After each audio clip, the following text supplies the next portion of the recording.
અરે ભિખારી, તારી ઓકાત છે 600 કરોડ લાવવાની?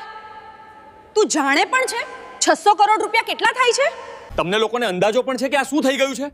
600 કરોડ રૂપિયા ગાયબ છે. જો આ પૈસા અત્યારે ને અત્યારે પાછા નહીં આવે તો હું બરબાદ થઈ જઈશ. જો કોઈ 600 કરોડ પાછા લઈ આવે તો હું તેને 20 કરોડનું ઇનામ આપીશ. સવારના બરાબર 7 વાગ્યા હતા. શહેર હજુ પૂરેપૂરું જાગ્યું પણ નહોતું, પણ ઘનશ્યામ ચોક પર કચરાની ગંધ અને બસોનો અવાજ પહેલેથી જ હાજર હતો. ત્યાં જ ફૂટપાથના કિનારે ફાટેલા કોથળા સાથે 13 વર્ષનો મયુર નમેલો હતો. તે પ્લાસ્ટિકની બોટલો અને તૂટેલા તાર વીણી રહ્યો હતો. તેના હાથ પર જામેલી ગંદકી કાયમી લાગતી હતી, જાણે કોઈએ તેના પર અણદેખા હોવાનો સિક્કો મારી દીધો હોય. મયુર બોલતો ઓછું હતો. લોકો સમજતા કે તે ડરપોક છે કે મંદબુદ્ધિ. સાચું તો એ હતું કે તે સાંભળતો બહુ હતો. વાતો, અવાજો અને મશીનનો અવાજ. જ્યારે લોકો બોલતા ત્યારે તે શબ્દો પકડતો, અને જ્યારે મશીનો ચાલતા ત્યારે તે તેની પેટર્ન પકડતો. બરાબર તેની સામે શહેરની સૌથી મોટી ખાનગી બેંક હતી. કાચની ઊંચી ઇમારત. રોજ સવારે મોટી ગાડીઓમાંથી સૂટ પહેરેલા લોકો ઉતરતા અને મોબાઈલ પર બૂમો પાડતા અંદર જતા. મયુરને અંદર જવાની રજા ક્યારેય મળી નહોતી. ગાર્ડ દર વખતે એક જ શબ્દ કહેતો, ભાગ અહીંથી. મયુર આ ચૂપચાપ સાંભળતો અને ફરી કચરામાં નીચું જોઈ જતો. એ જ બેંકની દિવાલને અડીને એક જૂનું ટ્રાન્સફોર્મર બોક્સ હતું. મયુર અવારનવાર ત્યાં બેસીને સૂકી રોટલી ખાતો. તેને ત્યાંથી એક અજીબ ભણભણાટ સંભળાતો. બીજા લોકો માટે એ અવાજ હતો, પણ મયુર માટે એ ભાષા હતી. તે દિવસે બપોરે માહોલ બદલાયેલો હતો. બેંકની અંદર અચાનક નાસભાગ મચી ગઈ. કર્મચારીઓ પોતાની સીટ પરથી ઊભા થઈ ગયા. મેનેજરોના ચહેરા પીળા પડી ગયા. એક પછી એક ફોન વાગવા લાગ્યા. ઉપરના માળે બોર્ડ રૂમમાં ચીસ સંભળાઈ, 600 કરોડ ગાયબ થઈ ગયા છે. આ કોઈ અફવા નહોતી. બેંકના મેઇન સર્વરથી 600 કરોડ રૂપિયા ગાયબ હતા. કરોડો રૂપિયા ઓનલાઈન ટ્રાન્સફર થઈ ચૂક્યા હતા. પૈસા ન તો કોઈ ગ્રાહકના ખાતામાં હતા, ન તો કોઈ વિદેશી બેંકમાં. તે સિસ્ટમમાંથી લપસીને જાણે હવામાં ઓગળી ગયા હતા. આઈટી ટીમ દોડતી થઈ. સર્વર લોગ્સ ખોલવામાં આવ્યા, ફાયરવોલ ચેક થઈ, સાયબર સિક્યોરિટી એક્સપર્ટ્સને બોલાવવામાં આવ્યા અને પોલીસને પણ જાણ કરવામાં આવી. દરેક મિનિટ સાથે બેંકની આબરૂ ડૂબી રહી હતી. બહાર ફૂટપાથ પર બેઠેલો મયુર આ બધું જોઈ રહ્યો હતો. તેને કંઈક અજીબ લાગ્યું. બેંકના બેકઅપ સર્વરના એક્ઝોસ્ટ ફેનનો અવાજ બદલાઈ ગયો હતો. તે લયમાં નહોતો ચાલી રહ્યો. વચ્ચે વચ્ચે એક હલકો અટકાવ હતો, જાણે કોઈ શ્વાસ રોકી રહ્યું હોય. મયુર ઊભો થયો. તેને કોથળો નીચે મૂક્યો અને દિવાલ પાસે કાન લગાવી દીધો. તેની આંખો ઝીણી થઈ ગઈ. આ ચોરી નથી, તે ગણગણ્યો. આ રૂટ રીડાયરેક્શન છે. મયુરને તેની માનો ચહેરો યાદ આવ્યો. માં જે ક્યારેક આ જ બેંકમાં સફાઈ કામદાર હતી. એક રાત્રે એક્સિડન્ટમાં તે ગુજરી ગઈ અને ત્યાર પછી મયુર રસ્તા પર આવી ગયો. માં પાસે એક જૂનો કીપેડ ફોન હતો અને તેમાં થોડી નોટ્સ હતી. નંબર નહીં, પણ પેટર્ન. મયુરે ખિસ્સામાંથી એ વળેલો તૂટેલો કાગળ કાઢ્યો, જેના પર તેણે પોતે બનાવેલા નિશાન લખી રાખ્યા હતા. તે રોજ મશીનોને જોઈને નવી વસ્તુઓ સમજતો અને નિશાન બનાવતો હતો. બેંકની અંદર ગભરાટ વધી રહ્યો હતો. બહાર એક કચરો વીણનારો છોકરો ઊભો હતો, જેની નજરો કાચની આરપાર સર્વર રૂમની દિવાલોને જોઈ રહી હતી. મયુરે ઊંડો શ્વાસ લીધો. જો અત્યારે નહીં કહું, તેને મનમાં વિચાર્યું, તો પૈસા હંમેશા માટે વયા જશે. તેણે કોથળો ઉઠાવ્યો અને બેંકના મુખ્ય ગેટ તરફ આગળ વધ્યો. ગાર્ડે તેને જોતા જ લાકડી ઉઠાવી. કહ્યું હતું ને અહીં ન આવતો? મયુર રોકાયો નહીં. તેને પહેલી વાર સીધું આંખોમાં જોઈને કહ્યું, સાહેબ, જે પૈસા ગયા છે ને, તે હજુ પણ આ જ બેંકમાં છે. ગાર્ડ હસ્યો, પણ અંદર ક્યાંક ઉપર એક એલાર્મ વધુ તેજ થઈ ગયું.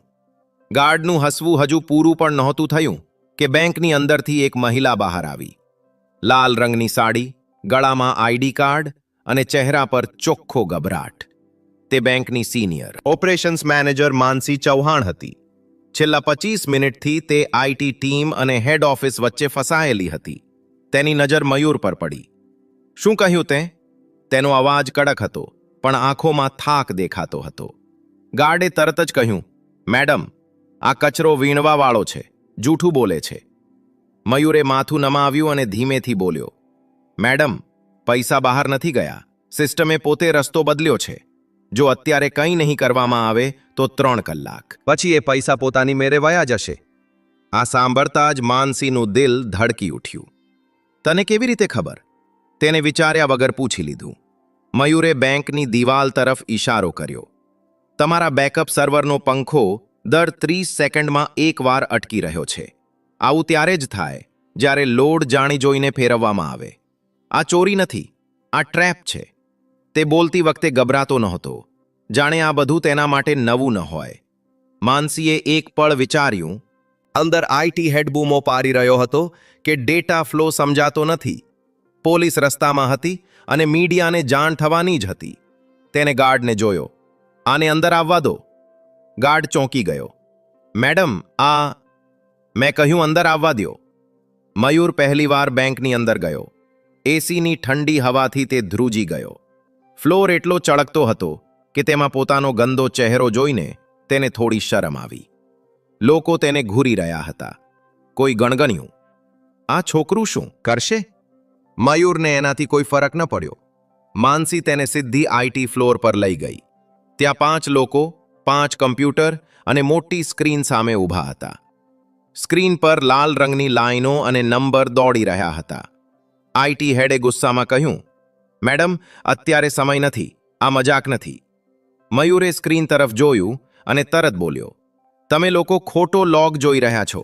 સાચો રસ્તો છુપાવવામાં આવ્યો છે. રૂમમાં સન્નાટો છવાઈ ગયો. છોકરું આપણને શીખવાડશે, કોઈએ કટાક્ષ કર્યો. મયુર નજીક ગયો. તેણે સ્ક્રીનના ખૂણામાં દેખાતા એક નાના ટાઈમ સ્ટેમ્પ તરફ ઇશારો કર્યો. આ જુઓ, દર વખતે ટ્રાન્ઝેક્શનથી 1 સેકન્ડ પહેલા ટાઈમ પાછળ જઈ રહ્યો છે. આ મેન્યુઅલ ન હોઈ શકે. આઈટી હેડે નીચા વળીને જોયું. તેનો ચહેરો બદલાઈ ગયો. આ તો અશક્ય છે. મયુરે પહેલીવાર માથું ઊંચું કરીને બધાને જોયા. અશક્ય નથી સર. જેણે આ કર્યું છે તેણે પૈસા ચોર્યા નથી. તેણે બેંકને પોતાની સાથે જ લડવા પર મજબૂર કરી છે. માનસીનો અવાજ ધ્રુજવા લાગ્યો. તો પૈસા પાછા આવી શકે છે? મયુરે હળવો શ્વાસ લીધો. આવી શકે છે, પણ જો મોડું થયું તો નહીં. ઘડિયાળની ટીક ટીક તેજ લાગવા માંડી અને એ જ પળે મયુરે કહ્યું, મને એક કમ્પ્યુટર જોઈએ. ઇન્ટરનેટ નહીં, ફક્ત લોકલ એક્સેસ. રૂમમાં કોઈ બોલ્યું નહીં. પહેલીવાર બેંકના સૌથી મોટા સંકટમાં બધાની નજરો એક કચરો વીણનારા છોકરા પર ટકી હતી. અને મયુર જાણતો હતો કે હવે પાછળ હટવાનો કોઈ રસ્તો નથી. રૂમમાં અજીબ શાંતિ હતી. એસીની ઠંડી હવા ચાલતી હતી, પણ કોઈને ઠંડી નહોતી લાગતી. બધાની નજર મયુર પર હતી. તે ખુરશી પર બેઠો નહોતો, ઊભો હતો. આઈટી હેડે હિચકિચાટ સાથે એક સિસ્ટમ તેની તરફ ફેરવી. આ લોકલ મશીન છે, નેટવર્કથી અલગ છે. જો કંઈ ખોટું થયું તો પણ કોઈ ફરક નહીં પડે. મયુરે વચ્ચે જ કહ્યું. જે નુકસાન થવાનું હતું તે થઈ ગયું છે. તેણે કીબોર્ડને એવી રીતે જોયું જાણે કોઈ જૂનો ભાઈબંધ હોય. આંગળીઓ ગંદી હતી, પણ ચાલવામાં કોઈ ખચકાટ નહોતો. સ્ક્રીન પર એક કાળી વિન્ડો ખુલી. માનસીએ ઘડિયાળ જોઈ. મયુર, આપણી પાસે વધારે સમય નથી. મયુરે માથું હલાવ્યું. મને ખબર છે. તેણે ટાઈપ કરવાનું શરૂ કર્યું. કોઈ ઉતાવળ નહીં, કોઈ દેખાવો નહીં. દરેક કમાન્ડ વિચારીને, જાણે તે પહેલાં જ આ બધું કરી ચૂક્યો હોય. આઈટી ટીમ સ્ક્રીન પર દેખાતા ટેક્સ્ટને વાંચવાની કોશિશ કરી રહી હતી, પણ તે તેમની સમજની બહાર હતું. એક એન્જિનિયરે ધીમેથી કહ્યું, આ તો સિસ્ટમની અંદરનો રસ્તો છે. આ એક્સેસ તો અમારી પાસે પણ નથી. મયુર બોલ્યો, ના. તેણે આગલી લાઈન નાખી. અચાનક સ્ક્રીન પર એક નકશો ખુલ્યો. આ કોઈ બેંક એકાઉન્ટનો નહોતો. આ ડેટાના વહેણનો નકશો હતો. તીર, વળાંક, બંધ રસ્તા. મયુરે એક જગ્યાએ આંગળી મૂકી. અહીં ફસાયા છે પૈસા, પણ અહીં તો કોઈ એકાઉન્ટ જ નથી. આઈટી હેડે કહ્યું. મયુરે તેની તરફ જોયું.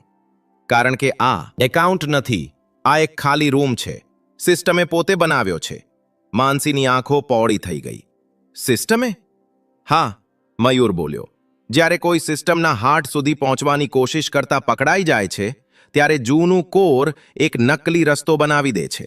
પૈસા તેમાં ચાલ્યા જાય છે. બહારથી લાગે છે કે ચોરી થઈ ગઈ, પણ અસલમાં સિસ્ટમ પોતે તેને છુપાવી દે છે. રૂમમાં કોઈએ શ્વાસ પણ ન લીધો. આઈટી હેડે ધીમા અવાજે કહ્યું, પણ આવું ફીચર તો ક્યાંય ડોક્યુમેન્ટેડ નથી. મયુરે હળવું સ્મિત આપ્યું. કારણ કે આ ફીચર નથી, આ મશીનનો ડર છે. તેણે બીજો કમાન્ડ નાખ્યો. સ્ક્રીન પર લાલ ચેતવણી ચમકી, warning, data collapse in 17 minutes. માનસીના હાથ કાપવા લાગ્યા. આનો અર્થ? મયુરે કહ્યું, જો આ રૂમ તૂટી ગયો તો પૈસા કોઈના નહીં રહે, ન ચોરના ન બેંકના. આઈટી ટીમમાં ધમાલ મચી ગઈ. તો જલ્દી કર, કોઈ બોલ્યું. મયુરે પહેલીવાર ગુસ્સાથી માથું ઊંચું કર્યું. જલ્દી નહીં, સાચું. તેણે પોતાની આંખો બંધ કરી. થોડી સેકન્ડ માટે જાણે મગજમાં કંઈક ગણતરી કરી રહ્યો હોય. તેને યાદ આવ્યું એ જૂનો મોબાઈલ, માનો અવાજ, નંબરો વચ્ચેની પેટર્ન. વસ્તુઓ સીધી નથી ચાલતી, તે ફરીને આવે છે. મયુરે ટાઈપ કર્યું. સ્ક્રીન પર એક નવો દરવાજો ખુલ્યો. આઈટી હેડ ગણગણ્યો. આ તો રિવર્સ ટ્રેક છે. મયુર બોલ્યો. હા, હવે પૈસા એ જ રસ્તે પાછા આવશે જે રસ્તેથી આવ્યો હતો. માનસીએ ઘડિયાળ જોઈ. 13 મિનિટ બાકી હતી.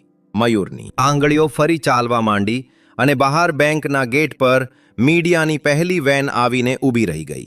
કાચના દરવાજાની બહાર કેમેરા ચમકવા લાગ્યા. મીડિયાને બસ એક ઈશારાની રાહ હતી. અંદર આઈટી ફ્લોર પર તણાવ એટલો હતો કે હવા પણ ભારે લાગતી હતી.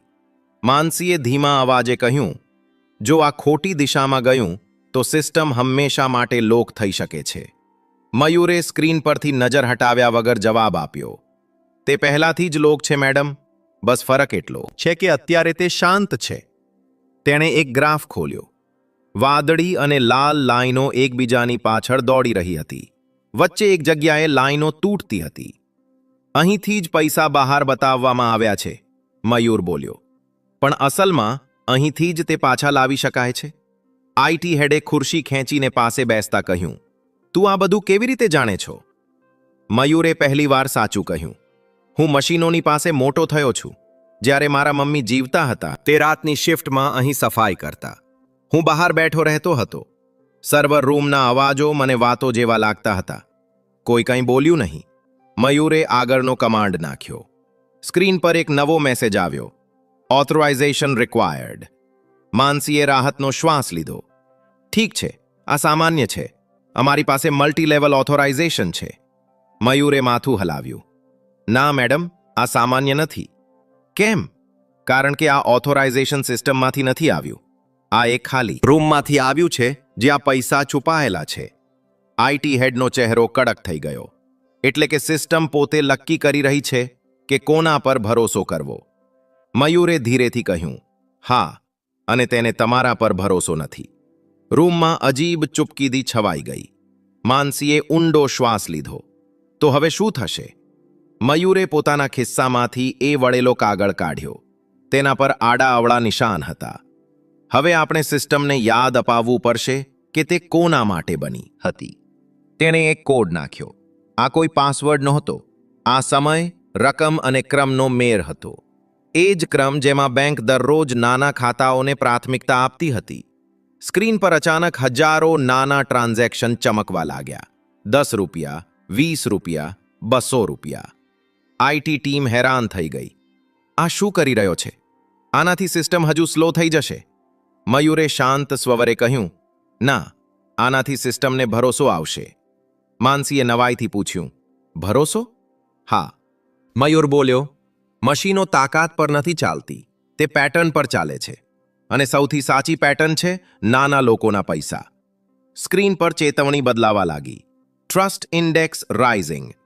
આઈટી હેડે આંખો ચોળી. આ પહેલા ક્યારેય નથી જોયું. મયુરે કહ્યું, કારણ કે તમે ક્યારેય સિસ્ટમને પૂછ્યું જ નથી કે તેને શું જોઈએ. ઘડિયાળ પર નજર પડી. 7 મિનિટ બાકી હતી. મયુરની આંગળીઓ હવે વધુ તેજ ચાલી રહી હતી. અને એ જ વખતે બેંકના મેઇન સર્વરમાંથી એક ધીમો બીપ અવાજ આવ્યો. જાણે કોઈ સૂતેલું મગજ જાગાગી રહ્યું હોય. બધા સમજી ગયા કે હવે વાપસી શરૂ થઈ ગઈ છે. બીપનો એ અવાજ નાનો હતો, પણ તેની અસર મોટી હતી. આઈટી ફ્લોર પર ઊભેલા દરેક વ્યક્તિની પીઠ સીધી થઈ ગઈ. સ્ક્રીન પર વિખરાયેલા તીર હવે એક દિશામાં વળવા લાગ્યા હતા. આઈટી હેડે હચકચાતા કહ્યું, ડેટા ફ્લો રિવર્સ થઈ રહ્યો છે. માનસીની આંખો સ્ક્રીન પરથી હટતી નહોતી. એટલે મયુરે અટક્યા વગર જવાબ આપ્યો. એટલે કે પૈસા પાછા આવી રહ્યા છે, પણ હજુ કામ પૂરું થયું. સ્ક્રીન પર નંબર ચાલવા લાગ્યા. 5 કરોડ, 20 કરોડ, 70 કરોડ. રૂમમાં કોઈનો શ્વાસ નહોતો નીકળતો. પણ ત્યારે જ એક જોરદાર બીપ ગુંજી અને સ્ક્રીન લાલ થઈ ગઈ. System conflict detected. આઈટી હેડ ઉછળી પડ્યો. આ શું છે હવે? મયુર રોકાઈ ગયો. પહેલીવાર તેની આંગળીઓ થંભી. જેણે આ કર્યું છે તેને હવે ખબર પડી ગઈ છે. કોણ? માનસીએ પૂછ્યું. મયુરે માથું નમાવ્યું. કોઈ બહારનું નથી, અંદરનું જ છે. રૂમમાં હલચલ મચી ગઈ. લોકો એકબીજાની સામે જોવા લાગ્યા. સ્ક્રીન પર એક નવો લોક ખુલ્યો. એક જ યુઝર આઈડી, એક જ મશીન, વારંવાર. આઈટી હેડનો ચહેરો સફેદ પડી ગયો. આ તો આપણા જ નેટવર્કમાંથી છે. મયુરે ધીરેથી કહ્યું. ચોરી બહારથી નથી થઈ, રસ્તો અંદરથી ખોલવામાં આવ્યો હતો. ઘડિયાળ જોઈ તો હવે ફક્ત 4 મિનિટ બાકી હતી. માનસીએ પોતાને સંભાળતા કહ્યું, મયુર, શું આપણે આને રોકી શકીએ? મયુરે જવાબ આપતા પહેલા એક ઊંડો શ્વાસ લીધો. હા, પણ એના માટે મારે સિસ્ટમને પૂરેપૂરી બંધ કરવી પડશે. 30 સેકન્ડ માટે. રૂમમાં હોબાળો મચી ગયો. શું? આ અશક્ય છે. આખી બેંક ઠપ થઈ જશે. મયુરે પહેલીવાર બધાને સીધું જોયું. જો નહીં કરીએ તો પૈસા અડધા રસ્તે ફસાઈ જશે. ન તમારા રહેશે, ન ચોરના. માનસીએ એક પળ માટે આંખો બંધ કરી અને પછી બોલી, કર. આઈટી હેડ ચોંકી ગયો. મેડમ, હું જવાબદારી લઉં છું. મયુરે છેલ્લો કમાન્ડ તૈયાર કર્યો. તેની આંગળીઓ થોડી ધ્રુજતી હતી, પણ મગજ સાફ હતું. તેને માનો અવાજ યાદ આવ્યો. ડર લાગે તો પણ સાચું કામ ન છોડવું. તેણે એન્ટર દબાવ્યું. આખી બેંકની લાઇટો એક સાથે ગુલ થઈ ગઈ. કમ્પ્યુટર, એટીએમ બધું જ બંધ. બહાર મીડિયા બૂમો પાડવા લાગ્યું. બેંક બંધ થઈ ગઈ, પૈસા ડૂબી ગયા. અંદર ઘોર અંધારું હતું. 1 સેકન્ડ, 2 સેકન્ડ, ત્રીજી સેકન્ડ પર એક લીલી લાઇટ થઈ, પછી બીજી, અને પછી આખી સ્ક્રીન. સિસ્ટમ પાછી આવી ચૂકી હતી, અને આ વખતે પૈસાના આંકડા એક એક કરીને સાચા ખાતામાં પાછા ફરી રહ્યા હતા. 50 કરોડ, 200 કરોડ, 500 કરોડ. આઈટીટી હેડની આંખોમાં આંસુ આવી ગયા. થઈ ગયું. છેલ્લો નંબર રોકાયો 600 કરોડ. રિકન્સાઇલ્ડ. રૂમમાં કોઈએ તાળી ન પાડી, કોઈ બૂમ ન પાડી. બધા બસ મયુરને જોઈ રહ્યા હતા. તે ખુરશી પરથી નીચે ઉતર્યો, થાકેલો, ખામોશ. બેંકના પૈસા પાછા આવી ગયા હતા. હવે સવાલ એ હતો કે આ ચોરી કોણે કરી હતી, અને મયુર ખરેખર કોણ હતો? રૂમમાં સન્નાટો હતો, પણ આ ડરનો નહીં, એ પલનો સન્નાટો હતો. સ્ક્રીન પર લીલી લાઈનો સ્થિર થઈ ગઈ હતી. 600 કરોડ પૂરેપૂરા બેંકના ખાતામાં પાછા આવી ગયા હતા. સિસ્ટમ નોર્મલ બતાવતી હતી, પણ લોકોના ચહેરા હજુ થીજી ગયેલા હતા. માનસીએ ધીમા અવાજે કહ્યું, મયુર, તે બેંકને બચાવી લીધી. મયુરે કોઈ જવાબ ન આપ્યો. તે સ્ક્રીન જોઈ રહ્યો હતો, જાણે કોઈ બીજી વસ્તુ શોધતો હોય. આઈટી હેડે રાહતનો શ્વાસ લેતા કહ્યું, આપણે તરત એ શોધવું પડશે કે અંદરથી આ કોણે કર્યું. મયુરે ડોક હલાવી, સિસ્ટમ પોતે જ કહી દેશે. કેવી રીતે? કોઈએ પૂછ્યું. મયુરે એક છેલ્લો લોગ ખોલ્યો. આ સામાન્ય યુઝર લોગ નહોતો. આ એ લેયર હતું જ્યાં ત્યારે જ એન્ટ્રી થાય જ્યારે કોઈ સિસ્ટમને છેતરવાની કોશિશ કરે. સ્ક્રીન પર એક નામ આવ્યું. કોઈ ટેકનિકલ કોડ નહીં, કોઈ નકલી આઈડી નહીં, પણ એક ચોખ્ખું નામ. બેંકના ડેપ્યુટી ટેકનોલોજી ડાયરેક્ટર. રૂમમાં જાણે બધાના હોશ ઉડી ગયા. આઈટી હેડ ખુરશી પર બેસી ગયો. આ શક્ય નથી. મયુરે શાંત સ્વરે કહ્યું, શક્ય છે, કારણ કે તેને સિસ્ટમની આદતો ખબર હતી. તેને વિચાર્યું કે સિસ્ટમ મશીન છે, પણ તેને એ નહોતી ખબર કે મશીન યાદ પણ રાખે છે. માનસીએ તરત ફોન ઉઠાવ્યો. સિક્યોરિટીને ઉપર મોકલો. થોડી જ મિનિટોમાં એ અધિકારીને રૂમમાં લાવવામાં આવ્યો. ચહેરો પીળો, નજર નીચી.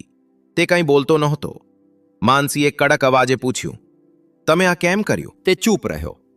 મયુર આગળ વધ્યો, કારણ કે તમે વિચારતા હતા કે પૈસા બહાર નીકળી જશે અને સિસ્ટમ તમને ઓળખી નહીં શકે. પણ તમે એક ભૂલ કરી. પેલા માણસે પહેલીવાર માથું ઊંચું કર્યું. કઈ ભૂલ? તમે નાના ખાતાઓને નજરઅંદાજ કર્યા. મયુર બોલ્યો. તમે ફક્ત મોટા ટ્રાન્ઝેક્શન જોયા. સિસ્ટમે તમને ત્યાં જ પકડી લીધા. એ માણસ તૂટી પડ્યો. હું દેવામાં ડૂબી ગયો હતો. મને બીજો કોઈ રસ્તો નહોતો દેખાતો. માનસીએ સિક્યોરિટીને ઈશારો કર્યો, લઈ જાવાને. જ્યારે તે બહાર ગયો ત્યારે કોઈએ રાહતનો શ્વાસ લીધો તો કોઈએ શરમનો. મયુર હવે દરવાજા તરફ વધવા લાગ્યો. માનસીએ ચોંકીને કહ્યું, ઊભો રે, તું ક્યાં જા છો? મયુર રોકાયો. મારું કામ પૂરું થઈ ગયું મેડમ. કામ? માનસીનો અવાજ ગળગળો થઈ ગયો. તને ખબર છે તે શું કર્યું છે? બેંક, ગ્રાહક, આખી સિસ્ટમ. મયુરે ધીરેથી કહ્યું, મેં ફક્ત જે ખોટું હતું તેને સાચું કર્યું છે. માનસી આગળ વધી. તને ઇનામ મળશે, નોકરી મળશે, ભણતર, બધું જ. મયુરે પહેલીવાર હળવું સ્મિત આપ્યું. જો તમે સાચું કંઈક આપવા માંગતા હો તો એક કામ કરો. શું? બહાર જે બાળકો કચરો વીણે છે ને, મયુર બોલ્યો, તેમના માટે સિસ્ટમ બનાવો. એવી સિસ્ટમ જે તેમને અણદેખા ન કરે. માનસી કંઈ બોલી શકી નહીં.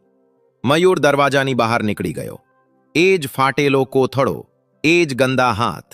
પણ હવે બેંકની દિવાલો તેને જોઈ રહી હતી, કારણ કે સિસ્ટમ તો બચી ગઈ હતી. હવે માણસોનો વારો હતો. બેંકની બહાર હજુ પણ ભીડ ઓછી નહોતી થઈ. કેમેરા હજુ ચમકતા હતા. રિપોર્ટરો એકબીજાને ધક્કો મારીને આગળ આવવાની કોની કોશિશ કરતા હતા. બધાને એક જ ખબર જોઈતી હતી, 600 કરોડ કેવી રીતે પાછા આવ્યા? માનસી કાચના દરવાજા પાસે આવીને ઊભી રહી. તેના હાથમાં માઇક્રોફોન નહોતું, છતાં અવાજ સાફ હતો. આ બેંકની જીત નથી, તેણે કહ્યું. આ એક બાળકની સમજણની જીત છે. ભીડમાં હોબારો મચી ગયો. કયું બાળક? ક્યાં છે તે? નામ આપો. માનસીએ દરવાજા તરફ જોયું. મયુર જઈ ચૂક્યો હતો. તેના ડગલા ફૂટપાથ તરફ વળી ગયા હતા, જ્યાં તેની દુનિયા હતી. તૂટેલા ડબ્બા, પ્લાસ્ટિકની બોટલો અને મશીનોના અવાજો. તેને ખબર નહોતી કે પાછળ શું થઈ રહ્યું છે, પણ શહેરને ખબર પડી ગઈ હતી. થોડા જ કલાકોમાં ખબર ફેલાઈ ગઈ. એક કચરો વીણનારો છોકરો, બેંકની ચોરી અને 600 કરોડ પાછા. સોશિયલ મીડિયા પર સવાલો ઉઠ્યા. આ છોકરો કોણ છે? તેને પહેલા કેમ મોકો ન મળ્યો? આપણે કેટલા મયુર જેવા બાળકોને નજરઅંદાજ કર્યા છે? બીજી સવારે બેંકની બહાર એક પોસ્ટર લાગ્યું. જો તમે મયુરને જાણો છો તો અમે તેને મળવા માંગીએ છીએ. એ જ સવારે મયુર ટ્રાન્સફોર્મર બોક્સ પાસે બેઠો હતો. તેને પોસ્ટર જોયું, વાંચ્યું અને પછી નજર હટાવી લીધી. તેના માટે પોસ્ટર નવું નહોતું, નવી હતી લોકોની નજર.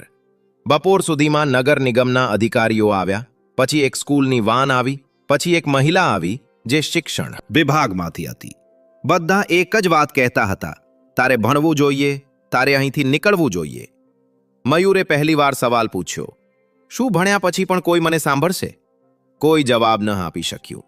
સાંજે માનસી પોતે આવી, સાડી વગર, સામાન્ય ડ્રેસમાં, કોઈ પદ વગર, ફક્ત એક માણસ તરીકે. તેને મયુર પાસે બેસીને ત્યાં જ સૂકી રોટલી તોડી. હું તારા માટે કોઈ યોજના નથી લાવી, તેણે કહ્યું. હું બસ એ પૂછવા આવી છું કે તું શું ઈચ્છે છે? મયુરે વિચાર્યું અને પછી બોલ્યો, હું ઈચ્છું છું કે સિસ્ટમ પહેલા પૂછે પછી જજ કરે. માનસીએ માથું હલાવ્યું.